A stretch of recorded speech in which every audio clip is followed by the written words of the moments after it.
This episode of Warchant is sponsored by McMahon Cove Gilly. You can find them on Facebook, Instagram, and TikTok.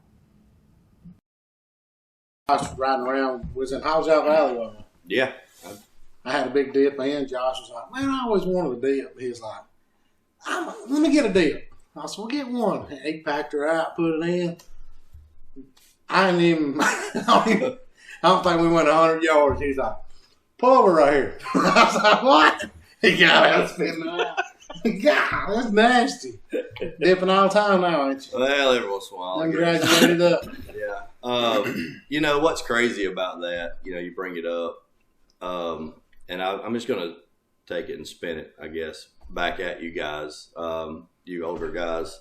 Well, you look right at me when you said older guy. Well, you guys are all older in my book. You're older than me. But, and glad you didn't put me in that category. Yeah, right.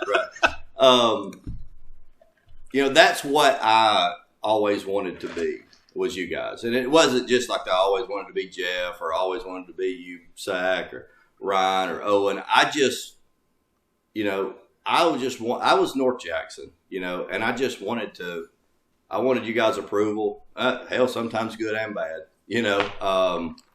and you guys were my brother's age, so I was around you guys more.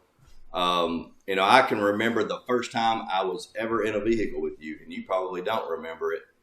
You drove that small, was it S10 or something? Yeah, Salome. Yeah, was it red? Yeah, 93 Salome. I can remember. I don't know. Everybody's Googling that right now. Yeah.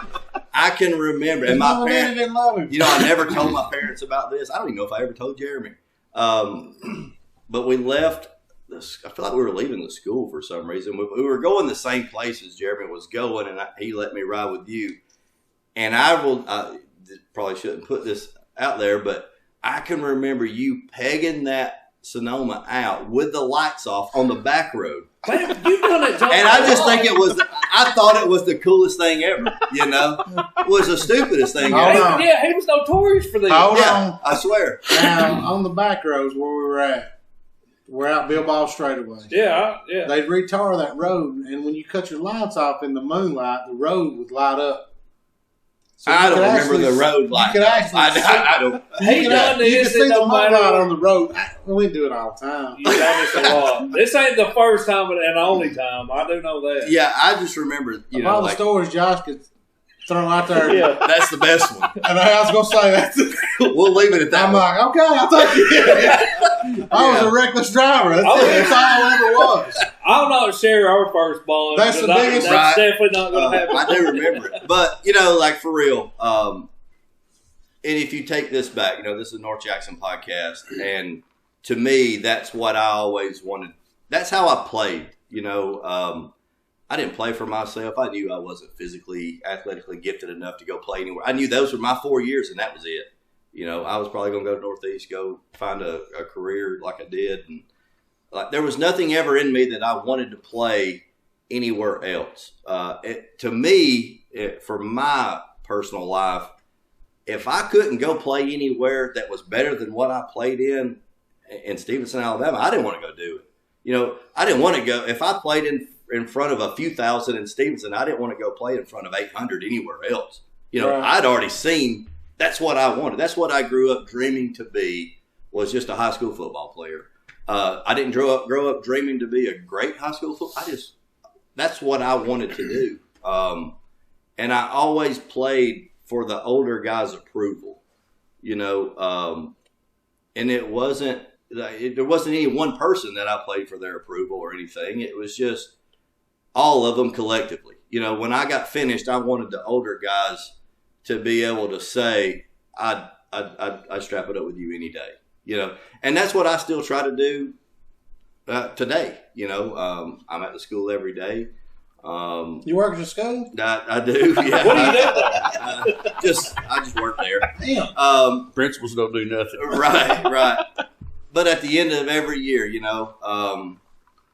I get to watch those guys, and I get to see them in the hallway, and I always try to pick out somebody that I know that's like me and like us, And when I say like us, I'm not just talking about football. I'm talking about life. When it gets tough, these are the guys that you can count on. These are the guys that are going to make it. You don't have to call me for help. I know you're going to make it on your own. But if I need you, I know I can call you. You know, Right. Those type guys, and you know, I don't want to miss anybody this year. But you know, one of the ones that sticks out to me was We Mac. probably all said it at the same time. Right. One of the ones that sticks out to me this year was Mac. And I remember when he walked, and I don't know if he'll remember it, and it's okay if he doesn't. I don't do it for any reason other than I just feel like it's my place as a former player, not as a principal, not as a teacher, not as anything else other than a former player at North Jackson, to go tell that guy, you know, you'd make it on my squad any day. And that's, you know, he plays like that. He plays baseball like that. If he played basketball, hell, he'd play basketball like that. If we was playing ping pong, I'd want him on my team. You know, that's just what I wanted the older guys to say about me. And, you know, you say that, I'd get in the car with anybody that was older than me probably, if I knew my parents wouldn't kill me. And I, you know, they were all good with you guys. You had my parents. Yeah, they were until then. I had to show them how to work all this. But, you know, that's just what North Jackson was to me. And, you know, I know I'm talking a lot, and I'll quieten down in a minute. But those older guys that you had on, the 93 guys, you know, and Owen's one of them. Yeah, they were. You know, but I can remember in 93, I don't remember exactly where it was in the game, but I remember it being somewhat tense. I remember crying on the sideline for some reason. You know, I don't think were we ever losing? I don't think we ever were losing in that game, were we?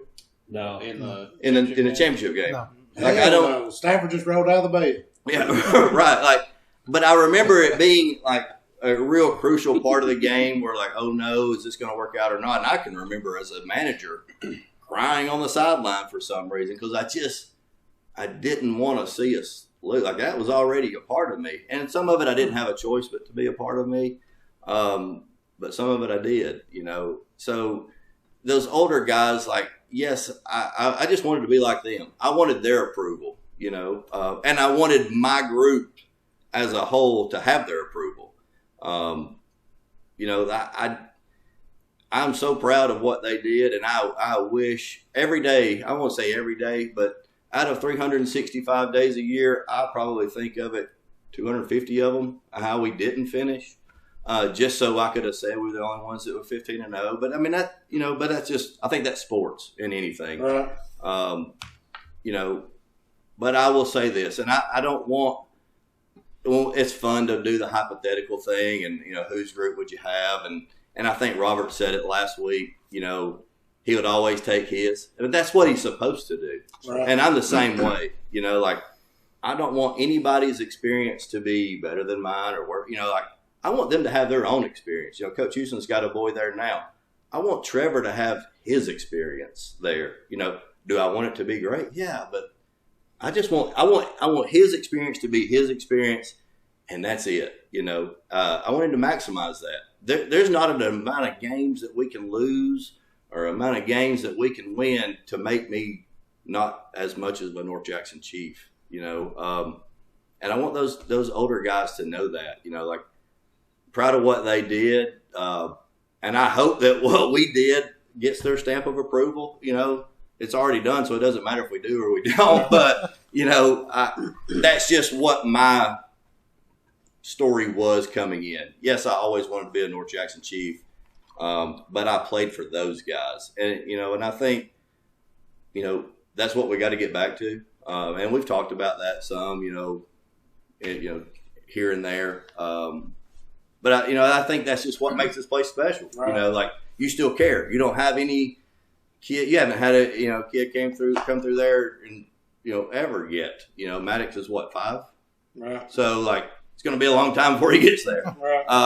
But it's knocking on the door for it's squirrel. Right. You know, so, like, but those guys need to have their, you know, but you're still a chief. Right. You show up and do the radio That's for nothing. The radio, yeah. Yeah, right. You show up and do the radio for nothing. And that's one of the reasons we do it, and what keeps us doing it is, like you said, I can't tell you how many times we've done a broadcast, and we went through the tough years, you know, the gas kid. Yeah. Cody. Absolutely. I told Syke one night when it was the roughest year probably in the history of the school. And I told Syke, I said, when this game's over, I'm going down to talk to Cody. I'm going to make where were we at? Do you remember? Me and you both walked down. I put my hands on his shoulder pads. I told him, I said, son, this is one of the roughest seasons in the school's history. But you are the link between what was before you to what's going to come after you by how you're playing. Yeah. Because you are playing like the ones before you and what we got to get back to. Absolutely. So keep doing what you're doing. Yeah. Don't worry about wins and losses. Your legacy will not be defined by your wins and losses. Mm-hmm. Your legacy is going to be defined by how you play. And you're playing like a North Jackson Chief. Absolutely. And with tears in his eyes, he was like, I really appreciate that. Mm-hmm. You know, and we do that every year. We you don't go looking for those guys; they just kind of jump out. Oh, they'll find you. Yeah, where you're like, okay, yeah. And Macklin, I got Macklin. I got him a couple times through this year. He got banged up. I sent him a text. Mm-hmm. I knew his shoulder was hurting him, so I sent him a text, talked to him, and then, of course, I talked to him at Gordo and told him, you know, I said, any team that's ever come through this school, you would find a place on their roster. Yeah. Lolly even said that. Yeah. You know, he was like, he could play for us. Yeah. Of course, 93 guys up. Nah, he can work. But he could have. I think the greatest compliment you can give any kid that plays at North Jackson, and this is awesome, getting able to watch different generations of people that have played, knowing where knowing where it started and where it is now, and being a part of that, getting it started. You know, and hopefully setting some kind of standard that we live up to. But I think the greatest compliment that any old North Jackson football player can give to somebody that's playing after them or playing today is walk up to them and say, you're old school. Yeah. If you can walk up to a kid and say, you're old school, then that's supposed to mean something. Right. At North Jackson. Well, I'm sure it means something at other places. But for us in this room, when you walk up to a kid who's playing the game at North Jackson, and you look at that kid like Cody or Mike or whoever it is, and you walk up to him and say, you're old school. And I think I heard Josh tell Cody that the spring when we had the debacle and Josh was helping me coach, I think he walked up to Cody and told him, because that was a bad time, and we was trying to piece together whatever we could. And that could be another whole episode getting into that deal. But the love that people have for this place and the love that people that have played the game at North Jackson have showed when all that transpired. Yeah. Because I got left with nothing. I mean, I had nothing. And so it was me. And so I look around, and when all this goes down, I look around and I start getting texts. I start getting phone calls saying, I'm in. Didn't matter what year they played. Didn't matter how good they were. But it was old players texting and calling and saying, hey, Coach, I'm in. Well, I remember telling you, I said, look, I can't be at every practice. If you need me to go up the booth, if you need me to do something, I'll do it. But I look out there at practice that first day we're going to have practice, and there's people showing up that I didn't even know was coming. And they're saying, hey, I'm ready. I'm ready. Where you want me at? You know? And so, and that's what it's about. But again, going back to what Josh is talking about, walking up to a kid saying, hey, you're old school. If you can walk up to a North Jackson player today or one that played after you and say, yeah, you're old school, that's supposed to mean something. And I hope it does. I hope the generation that we're dealing with now, and I'm trying to raise mine to believe that, you know. And I'm like Josh, you know, and Josh will have one coming one day, and you got one coming, you got one coming. You know, Owen's got one coming before long. Man. You know, that's what it's about. Is I want Trevor to feel what we've all felt, because there's nothing like it. I mean, and you can't. There's nothing. I mean, you know, other than getting married to my wife and having my two children, you know, the atmospheres that we felt when we was coaching and playing, it's unsurpassed. Yeah. I mean, it just is. When you walk in, you know, and I'm trying to think of one of the games that, when we played Dexter in the third round the year we went and played in the finals, mm-hmm. and there's people just everywhere. I mean, they're just stacked deep, and I think Chad alluded to this about the Piedmont game in '93, which is about the same scenario. I mean, you can't duplicate that. I mean, that just happens. I mean, that stuff just happens, and I want mine to enjoy that same kind of atmosphere, and so and if you love it, you love it. Well, and I got one that lives in me, and I'm trying to get him to understand is you get to be a kid one time. You don't get these times back, and I mean, I've made no qualms about this. I love to sit here and say, hey, I was all area my senior year, whatever. I was a role player. I wasn't nothing great, but you don't get that time back. And that's where, me and Jeff, we grew up together, but football is where we bonded. Yeah. Mm-hmm. Still, when we started doing the radio, you hit me up about doing it. I felt confident about the main person I felt confident doing that with was Jeff, just because I don't know how many conversations we've had about football. Right. Everybody's just going to hear it now. But, I look at my friends, you get older and you start jobs and you do this and that. But my core people that, you can go reflect and go back to. Football oriented. Yeah. I can call Ryan and I'll talk to Ryan every so often. Hey, you come help me do this, he'll be there if he can possibly be there. That's just how we are. I remember running into Justin Thomas one day, and this is on a Saturday. So what are you doing? He said, I'm trying to get some plywood on my house. I'll go home, get my tools. I go, and I'm up on top of his house helping him put plywood up. And I guarantee you we'd all be the same way towards one another. I probably wouldn't, but you'd be there for moral support. Yeah. But I remember Coach Schrader putting sheetrock in his house, and maybe. Did you get in on that? I was in on that. It was one of the most. God, I don't know. Yeah. You could tell we were young and stupid. We were trying to carry 3 and 4 sheets of that stuff, and this was way before the ultralight days. Yeah. I remember and you remember this, not some of y'all other ones. Ryan, you might remember it. The rest of you are in that old enough category. Still young.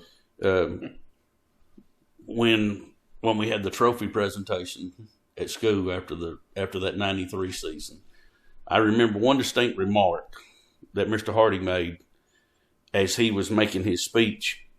Well, actually, two that I'll mention right quick. One was he made the comment of something, if you could bottle that feeling that we had that night in Delville and put it in a jar and just every now and then open it up and let a little bit of it out. And that's what we're talking about here is that atmosphere. But the other thing he said, and it kind of goes back to what you're talking about, going and helping. He said 30 years from now, 40 years from now, 50 years, whatever his time frame was, he said, if you pull up and you've got a job, you're a professional, you're wearing a suit, and one of your teammates is a farmer wearing overalls out in the field plowing, and you pull up in your car and he sees you in that tractor, he's going to stop his tractor, you're going to stop your car, he's going to be wearing overalls and you're going to be wearing a 3-piece suit, and you're going to start talking like you never missed a beat. Yeah. That's what football here does. Oh, yeah. That's the truth. That's prime example. Saturday, we're playing in the county championship, playing against Pisgah. We get done, and I'm looking across the way, and I knew he was over there. I make a beeline over and go see Joey Master. Okay. Last time I'd seen him, last year's county tournament.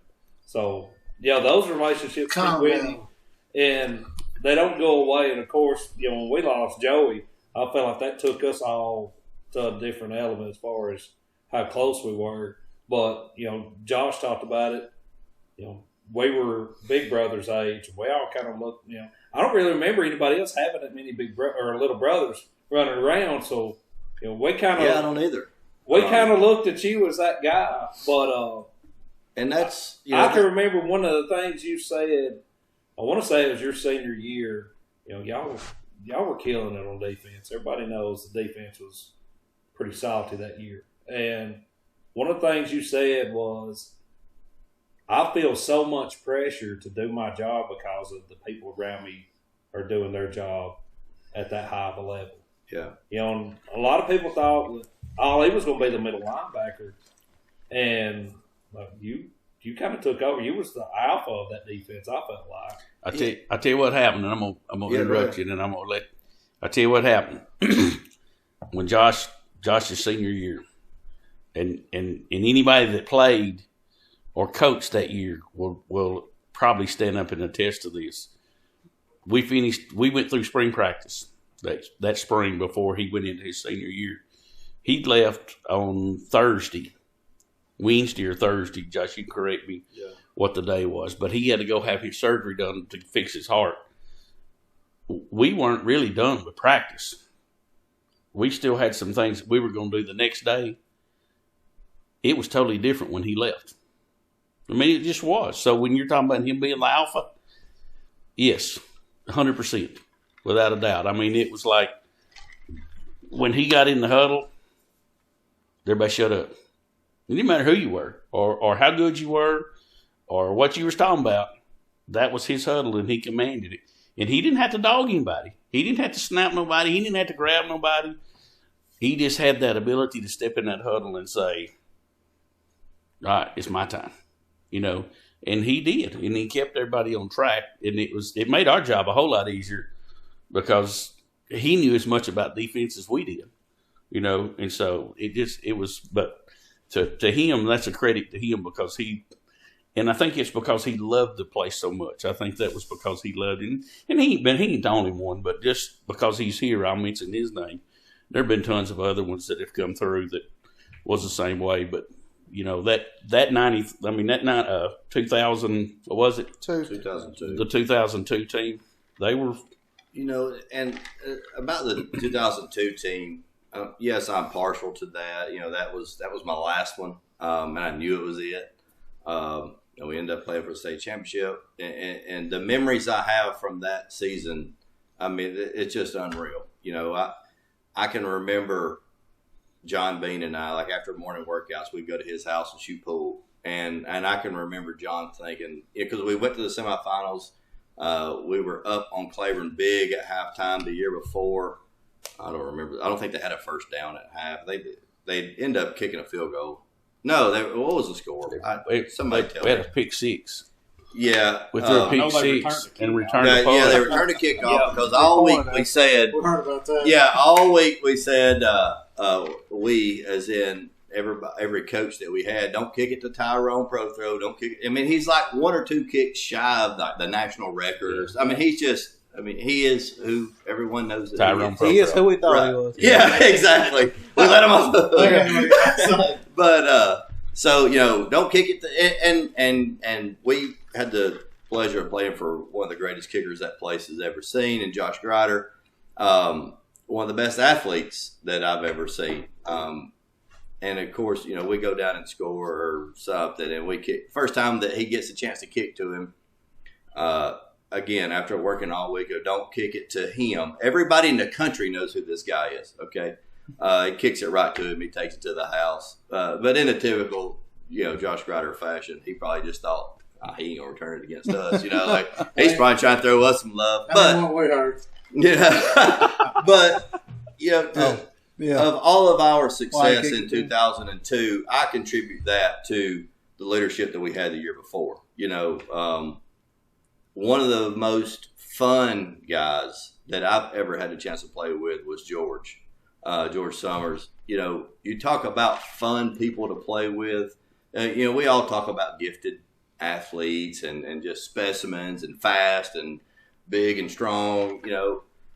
He was just the most fun person to play with. He was the most fun person at practice. He was the most fun person. He's the only guy that I remember him being gone. He had a doctor's appointment in the afternoon sometime and comes back to practice. We're already out there at practice. He comes out there in hospital shorts, like the paper ones. And that's what he practiced in that day. And it was the most funny thing that we saw that day, but it wasn't funny when he was out there and it was time to go. It was time to go. It was time to go. Yeah. He wasn't. Was he doing it just to get a smirk out of somebody? Hell, I'm sure.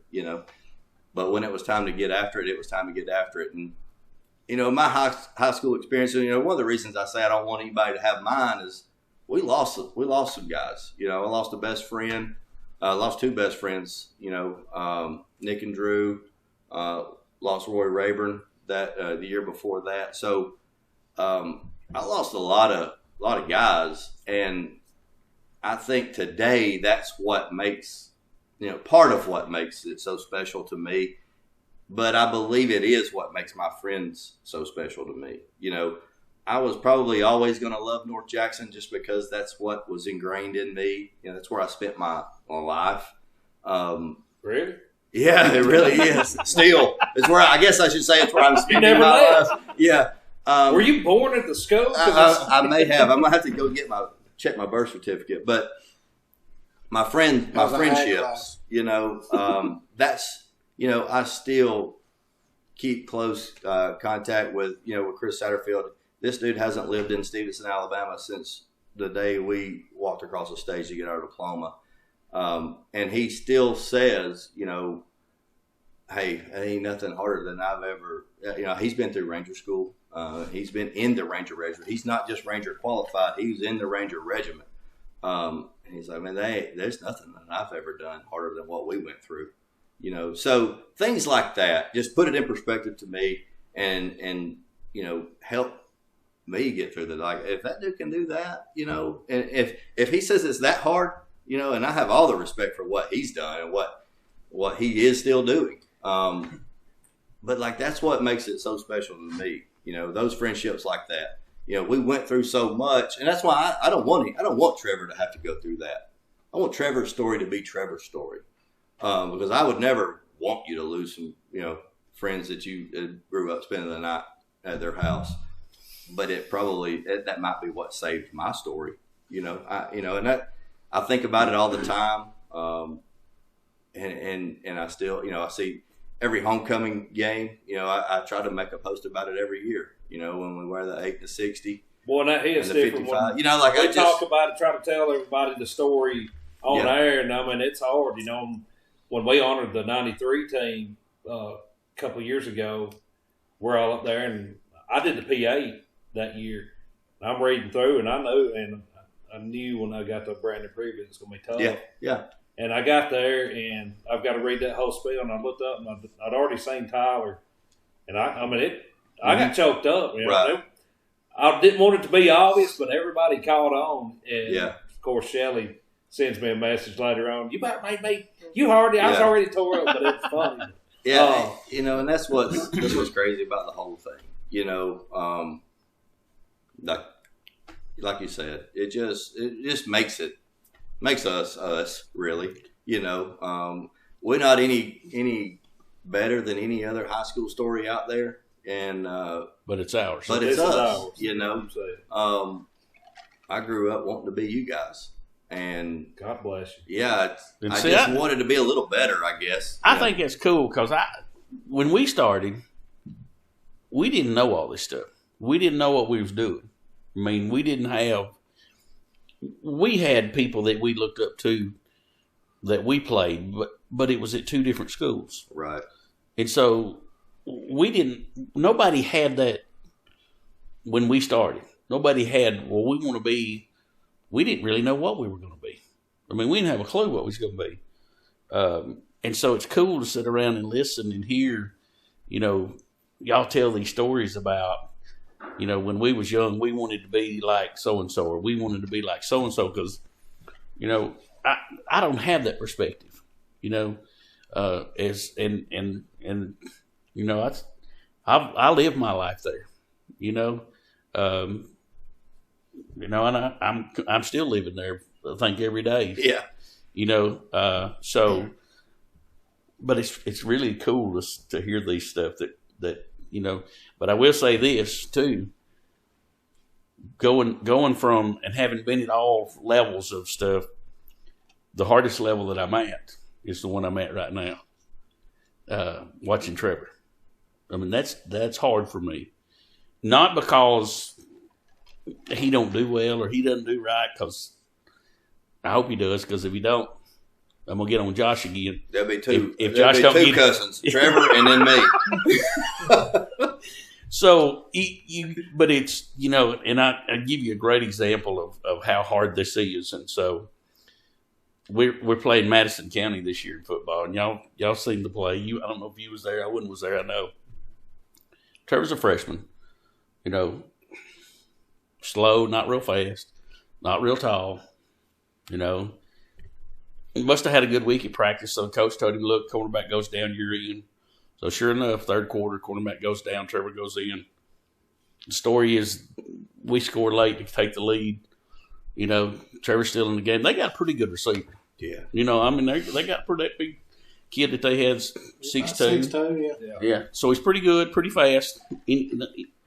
Bless Trevor's heart. He's blessed with a steady speed, which is not very much. And so we kick off, and Madison County returns it down to 35-yard line or whatever. Right. And so they make the call. The coaches make the call, put Trevor to the short side of the field because the ball's on the hash, thinking maybe they'll put the big guy on the wide side, which would have been smart. I would have thought the same thing. Well, they actually put the guy to the short side.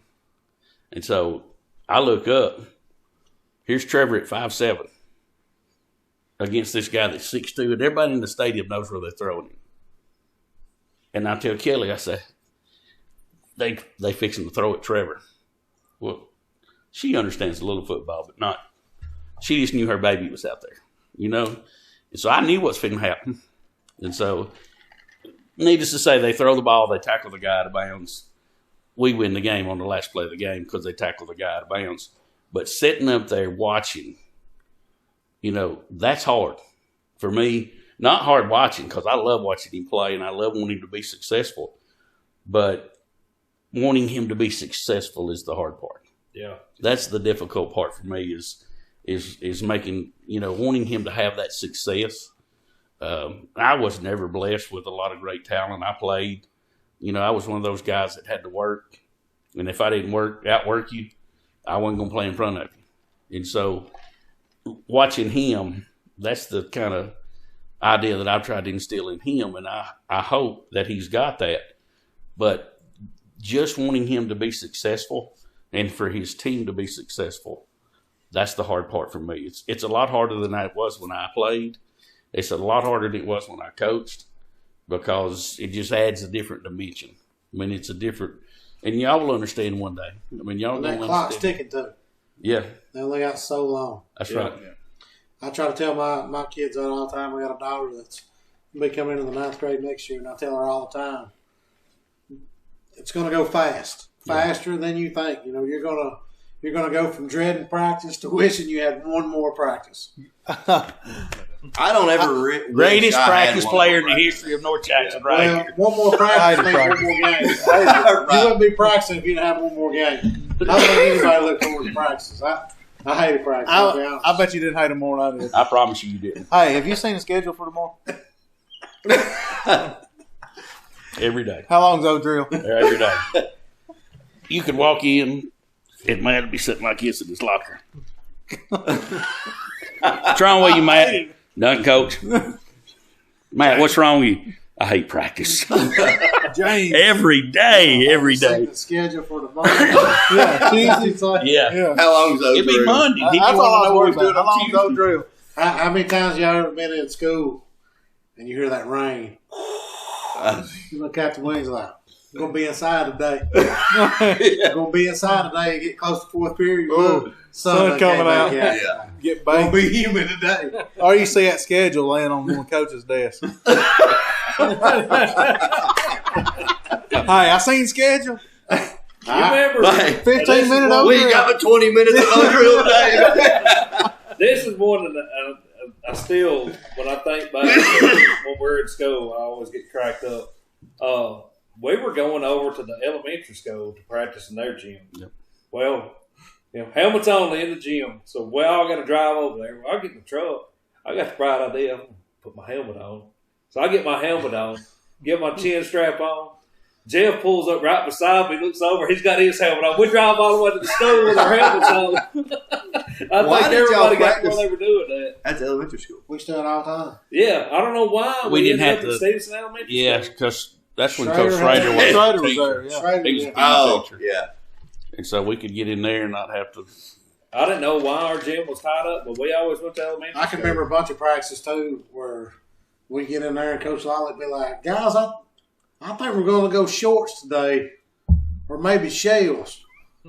And then Eddie Stewart would say, Coach, I don't know. I think my damn lineman needs some work. So I said, well, let's go full time. Hell, fine. Or you get a young guy that wasn't going to do shit. They'd say, what do y'all want to do? Full pads, Coach. No, he wasn't going to do shit. Who the hell said that? You know what's crazy about Coach Stewart, and I hope you guys can get him on here at some point. I mean, awesome person.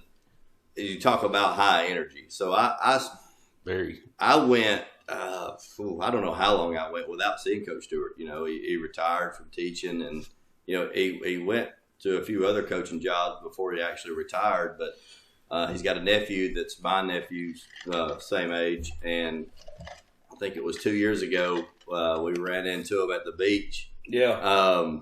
And I walk out there on the beach. Their kids are on same travel baseball team. And I walk out there, and you know when you think beach, you think relaxation, just cool, calm. I walk out and I see Coach Stewart, and it's like we're fixing to go to O'Drill in 20 minutes. You know, it's like, how's it going, Josh? You know, like it's just. I'm like, I got nervous. I was afraid he's fixing to make me do fit and drive for a little bit. You know, it's just that type of guy. You know, but and he is North Jackson, you know, high energy, 100% in everything that you do. We were doing offensive line drills one time, and, you're on the boards. Well, if everybody have a good rep, you go again. You go again. You go again. Well, I'm going against Austin Vitalis, one of my buddies. And Austin's putting out, I'm putting out, and I'm a little stronger than him, so I'm dumping him one after another. Well, I dumped him 4 times in a row. The 5th time I didn't dump him. Still drove him way off the ball, but I didn't dump him. Coach Stewart come over and he said, we got the damn buddy system over here. And I was like, it ain't helping nobody. I dumped him 4 times in a row. That 5th time didn't mean nothing, you know. And he said, we got the damn buddy system going over here. He said, I'll tell you what, I'd like to put on pads to go against your ass. He said, you think you can block me? What are you going to say? I said, yes, sir. He said, you think you can block me? I said, yes, sir. He said, I'm going to get pads. He turned and went towards the damn field house. Tyrone Moore said, oh, shit. This is fixing to get real. He went all the way up to Coach Lally, talked to Coach Lally for a minute, and then came back. Said, Coach Lally told me I couldn't do it. Said, if I do that, then anytime a player wants to challenge a coach, we'll have to acknowledge it. He said, he wouldn't let me do it. He said, you better be glad. I was like, my money's on Eddie. Huh? My money's been on Eddie. I'll tell you what, though, me and Coach Stewart, I love Coach Stewart. Me and Coach Stewart actually got closer after I graduated, and we talked and hung out and stuff. But you talking about respect and stuff like that. Coach Stewart was the ball spotter when we do ones-on-ones. He was, wasn't He was the ball spotter. He was. And they would get 6 inches on offense. Coach Stewart would be hollering, 2nd and 6. Yeah. They get 6 inches, and he'd be hollering 2nd and 6. And I'll tell you how intense it got sometimes out there during your time and Josh's time. Coaches be wanting to fight each other. Yeah. When we did ones-on-one, Coach tried to get the mouthing off. We'd be wanting to fight each other. Sam, do you remember 96 when y'all put the ball on the 10-yard line at practice? We had all the number 1 offense, Carlton, all them over there. And we had the bank defense with me and Ryan and Jeremy Harden were the linebackers. Think who else we had? T.H. Gothard, Will Stacy. I just remember them. Leon. We had Leon. Leon's the only one we had. I'm playing safety. Leon's the only one we had on the front that actually started on defense. Everybody else it was Scrub City. And Coach Lally said, all right, 4 to score from the 10. It ended up being 4th and 2. And Schrader come over to us and grabbed me and Ryan and Jeremy. He said, you know damn well they're going to give it to Carlton in the hole. I better see all 3 of y'all in the damn hole. I told Jeremy and Ryan, I was like, just look at Carlton. Go to where Carlton goes. I'll see y'all. I was mine. You was Will. Jeremy was Sam. I was like, no keys. None of that shit. No, we ain't reading shit. It's Carlton. Wherever Carlton goes, is where we're going. Because Schrader, it's on Schrader. If they take it to Carlton, it's on Schrader. But he wasn't going to take the heat for you, though. I promise If you. I'm not mistaken, the defensive call was 7 diamonds. Do you remember calling it? I remember you calling it. I'll be honest with you. After Schrader got in there, I remember calling 7 diamonds. look, we couldn't believe it's 4th and 2. Hell, they didn't score on the first play or the second play. Damn, the 4th and 2. We just looked at each other. Yeah, we was playing on house money then. 4th and 2, they snapped that damn ball. I was Mike. It was straight ahead. I went in there, and I remember hitting Carlton them legs and trying to wrap up. And when I hit him, I just went to my knees. And I remember as soon as I went to my knees, I was like, oh, shit, because he's just going to barrel over me. And I remember feeling Jeremy and Ryan. And I didn't even know which way we went. We fell backwards or forwards or what.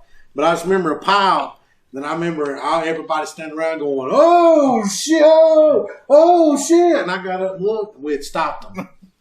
And I was like, oh, shit. They're going to want to go again. This is going to be bad. And they made them do up and down. How long they do up and down? For a while. Long enough for us to be like, all right, hell, if we're going to go again, that's enough. If we ain't, hell, let them go. Just started pointing at us and said, you let them stop you? He said, you let them some bitches up there stop you? How we going to win a game on Friday night? We was over there with them stringy ass damn KD jerseys on. Hell, somebody's got one on. Damn turtleneck. Nobody over there. We couldn't have won a damn BT game. I think they lined it up to go again. They scored on the first damn play. That's all we had. I remember after the first play, we stopped and I remember you getting in the hug and said, that ain't the first O. That ain't the first. We started kind of believing. For a minute, we thought we were really good. Well, no coaches said shit to us till it's 4th and 2. Yeah. And then Schrader was like, all right, you know damn Just well. let them drown. Yeah, when we got to 4th and 2, I think Schrader took it as a time to, let's, because Coach Lawley's over there with offense. The whole back Schrader Lawley always went back and forth. There's always competition. So it was like, shit, what if these some bitches over here did stop him? I'm going to go over here and talk to him. He might have even heard the play before he come over and told us, but I remember he was like, you better have your ass in that damn hole. And me and Jeremy and Ryan was like, all right, hell, wherever Carlton goes, hell, go to Carlton. They run down 28, we're going to lock dumbasses. Maybe Will Stacy will stop him out there on the edge. I tell you something that was pretty intimidating when I first started working. Of course, I played for Lolly. He was the first coach, and so I played for him that first year, and he's the reason why I got into the coaching business to begin with. I was going to do something else, or I thought I was, and so he calls me one spring and he said, "Look, I need somebody to come up here and help." I think Coach Hallmark had left. Coach Farmer was coming in, and so Coach Farmer was at that time. Coach Farmer was young, and so he was going to have the whole line. And Coach Lolly called and said, "Look, I need somebody that I can help with the offensive line. I want you to help Coach Farmer with the center." So, I'll come up there and help you this spring. Well, it didn't take but about 2 days for me to figure out that the next Monday I was going to change my major.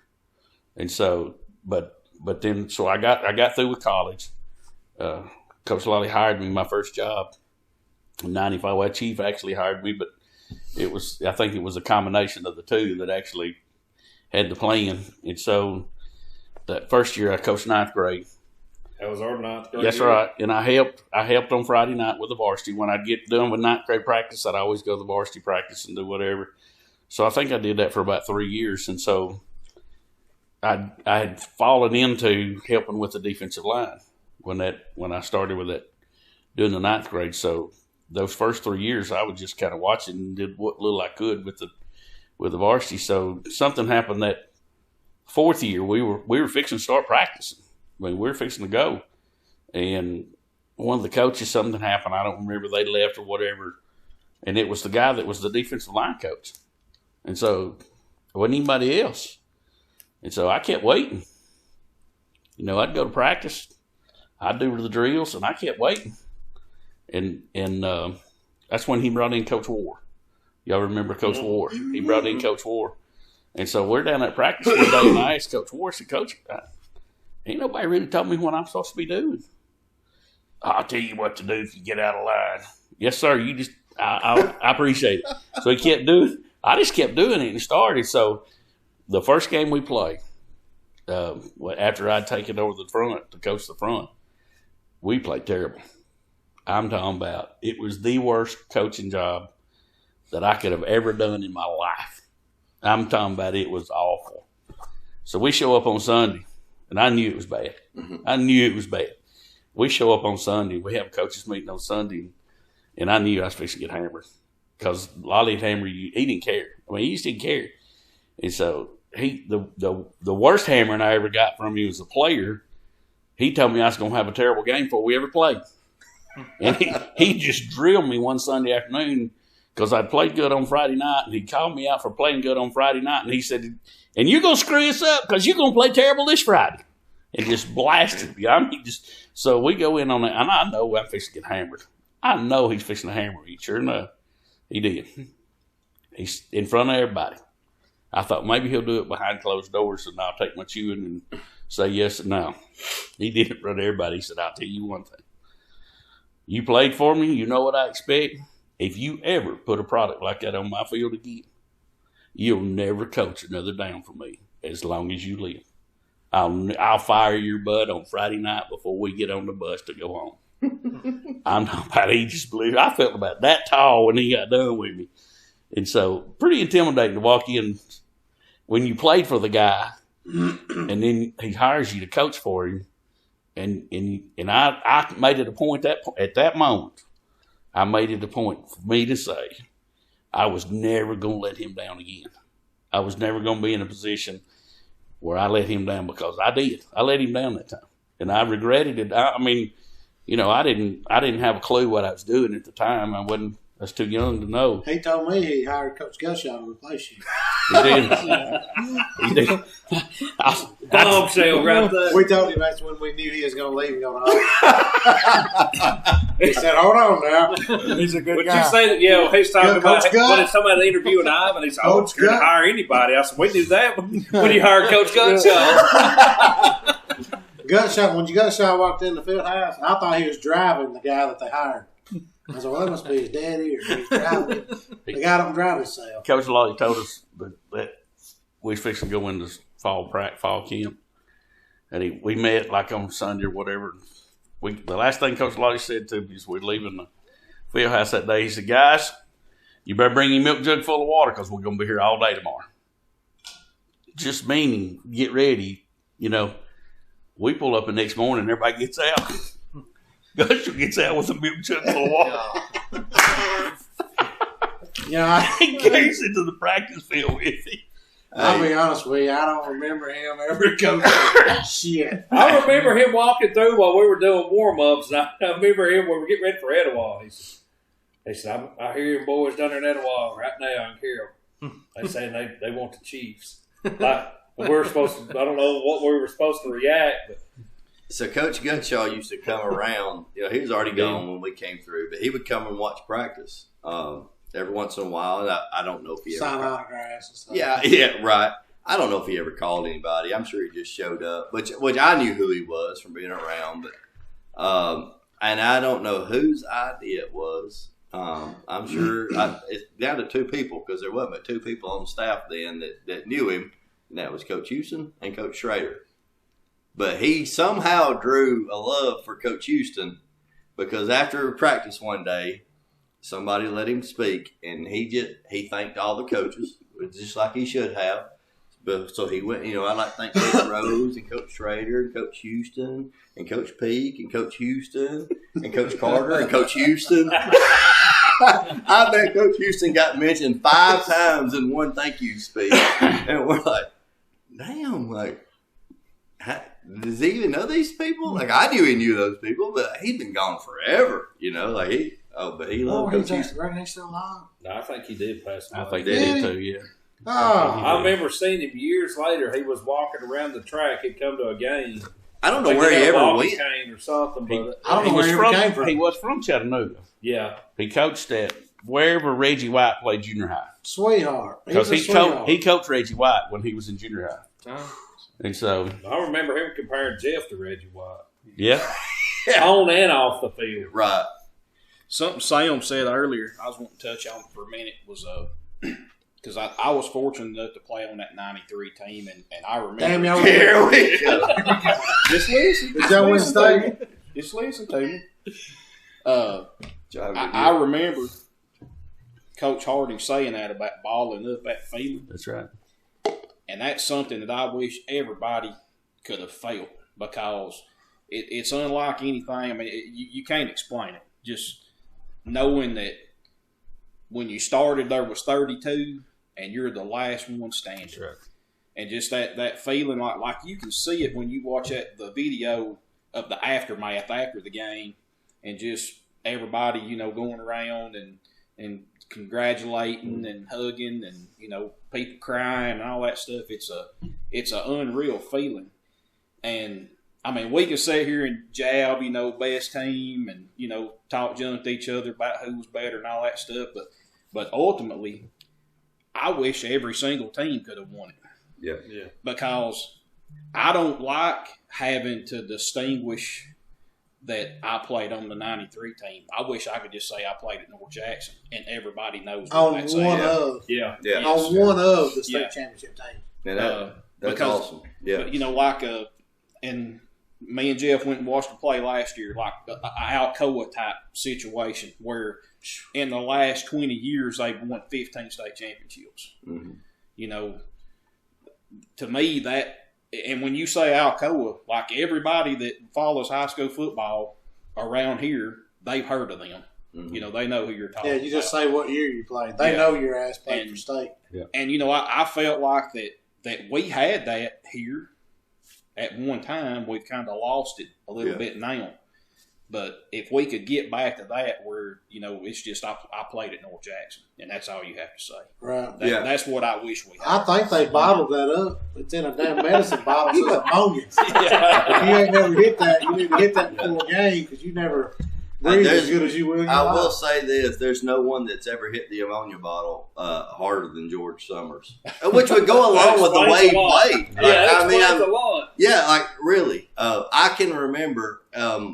And what's crazy is we would have to be the ones to clean it up anyway. So, but I can remember him hitting that ammonia ball, and he didn't need it, y'all. Like, this guy was going to bring it. Yeah.